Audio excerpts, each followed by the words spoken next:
There's Laureano. Saw him before the game. Said he's feeling. Center fielder Elliot Ramos grounds this towards short.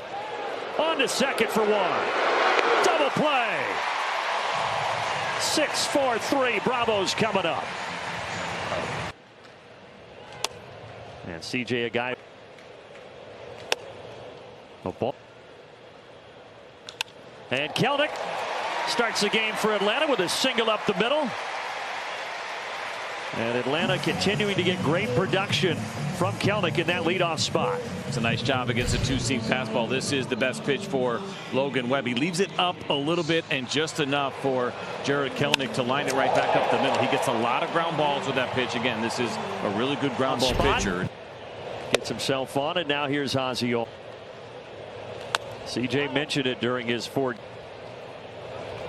You got a fake break there. Oh boy. Say hello to the chop house. Get out of here. No, it's off the top of the wall in front of the chop house. It'll be a double for Ozzie Albies. Oh, now Kelnick's going to come home. He's safe.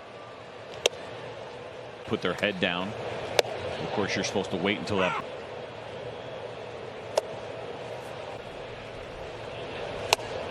92.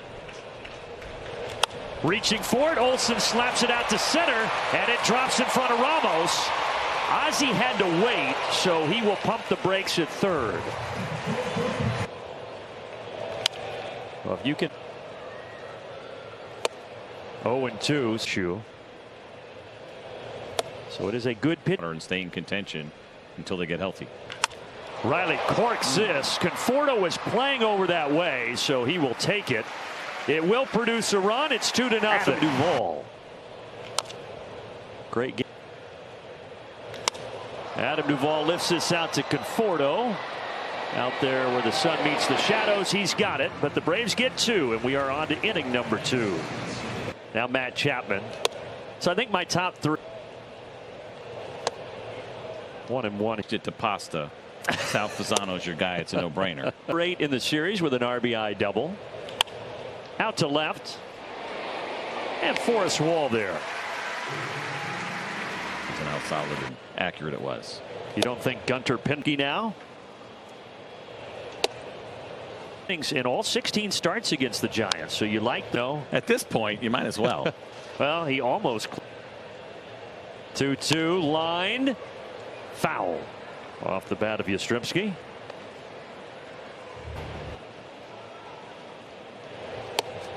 Keel, also a former catcher. I think that helps when you're a catcher trying.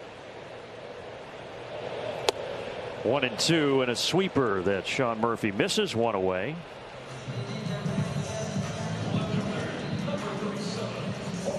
It's a pretty good one, and the sweeper has been a very good pitch this season for Logan Webb. When you have that much horizontal break, you see it as a strike. Called strike. Looked like it was. Grounds it sharply, and Wisely cannot make the play. He got to it, but it got past him, and Wall is aboard. Zach Short at the bottom of the order. And the pitch. He's got great pop time. Which there's a long way to go, but if that Wall not going, and that is in there, no question, and no argument from Zach Short. The Padres coming in the mid-90s. Forrest Wall hits for second. They got him. The tag applied as he was trying to slide by Ahmed.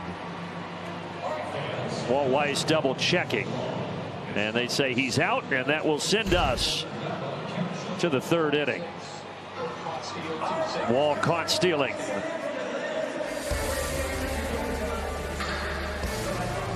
Back to the top, and Soler. 50.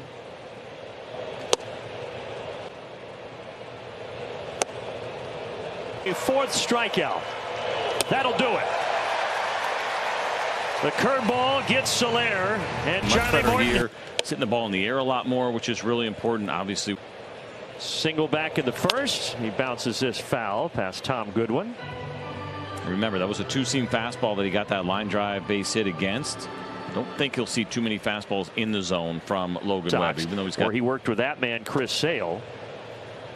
So they started to work on some things, changed his arm slot, and sent. Talk about pitching. He pitched in the big leagues. His dad pitched in the big leagues.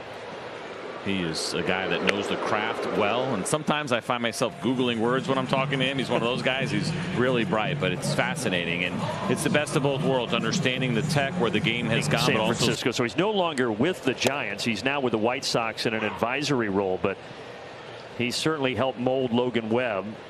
And the reason that he has the mechanics he has today are because of him, and ultimately also because of Chris Sale and what Bannister and Sale did together in Boston. I mean, you can see it right there if you really watch it closely. Obviously, there are different body types, and Chris Sale's a little bit taller, but that arm angle there definitely looks like there are some similarities. And they are different kind of pitchers, right, where you get more sinkers compared to the four-seam fastball from Webb. And Webb much shorter at 6'1".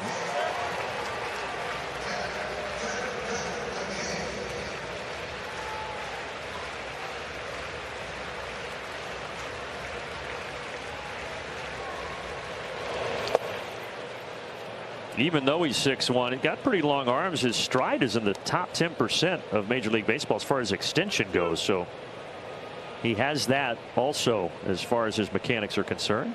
It's kind of Spencer Strider, right? 6 foot tall, but gets extension of 7 feet.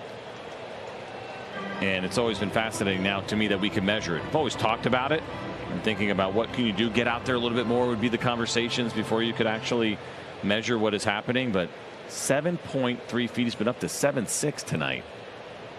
League average about 6.4. Weakly to first. Now Webb has to sprint over there. Oh, yeah, Marcel got to the base because Webb missed with a first attempt at stopping his foot down. A good pitcher, maybe not the most fleet of foot because he looked like he was there in time, but I thought exactly what you said. Yep, he missed it.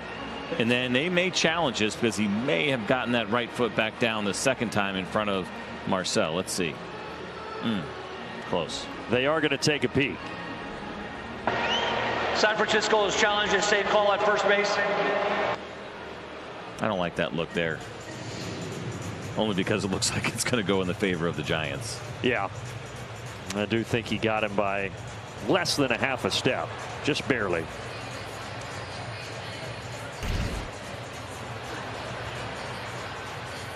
The Giants players are already heading off the field because they just